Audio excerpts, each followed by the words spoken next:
Alright, hey everybody, this is Lauren from RebeLL Noses. So I know everybody's stuck inside right now, and I was kind of on the fence about if I wanted to do something or not. I finally came up with an idea to do some handler discrimination practice, like how we're going to introduce that. So, tough part there was my dogs already understand that and know that game. So, I'm going to use both Rally and Cash for these instructional videos. Hey Rally Roo. So, I know, I have good stuff, you're right. Okay. So for them, I'm going to actually use a different type of article. I'll go over that in a minute. So basically, what do you need? What do you need to teach handler discrimination?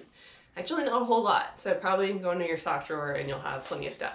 You can also order a couple things. You can either go to Harbor Freight if you can find one that's open, which I think most are. They sell these packs of gloves. I think there's 10 pairs. So there's quite a few of them in there, and they're cheap. All right, so these are those canvas gloves from Harbor Freight. The other option is to get what they call jeweler's gloves. They're these cotton, small, very thin fabric gloves. They hold odor well. They're actually meant for jewelers. They're supposed to absorb the oil in your hand, so they do hold scent very well. What you're going to see me using, at least in the first couple videos, is lids to canning jars.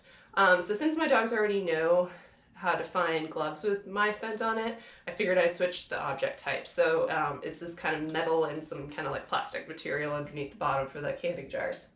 All right, so that's kind of what you're gonna need. So regardless of what you buy, you're gonna need at least 3 to start.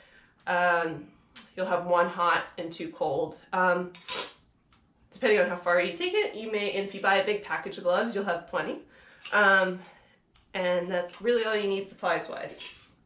All right, so that's pretty much it for the beginning stages.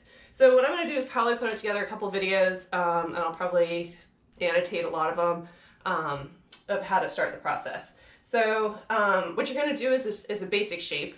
At first, you're going to start with one article. You're going to have to put it out there and not cue your dog or anything, but as soon as they show interest in it, you're going to reward on top of the article. What I've found is that you can either crate them or do a cookie throw away from where you're working and move the hot object and put it back down, and when they get kind of close, they can run up to the article. It makes it a little bit more interesting than just finding something that's sitting on the ground. I had to do that a little bit more with the metal because it's so flat to the ground, it didn't draw very much attention.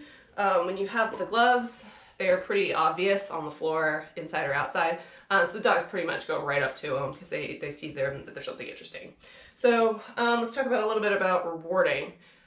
Since this is going to have your hot scent and you're going to be scenting it over and over, you can either scent it on your arm, you can scent it on your leg, whatever you want to do. Have an extra glove under your shirt, whatever you want to do. It's up to you.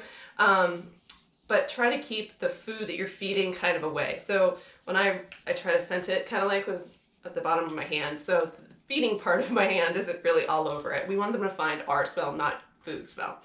All right, and whether you're using metal or plastic or a glove, when you treat, you're going to treat literally right on top. Oh, I don't know if you guys can see that. Let's see, I'll put it on my leg. Okay, so your dog touches it just like that, and you're going to treat right on top. So kind of get your hand as close to. You don't want to be dropping the food on top of it because then you're contaminating that with food smell. All right, same with the glove. The glove was on the ground. They get up to it, perfect, you know, and you feed next to, right on top. So you want them eating the food out of your hand, not necessarily off the cloth or the metal. I know, it's very good stuff, huh, buddy?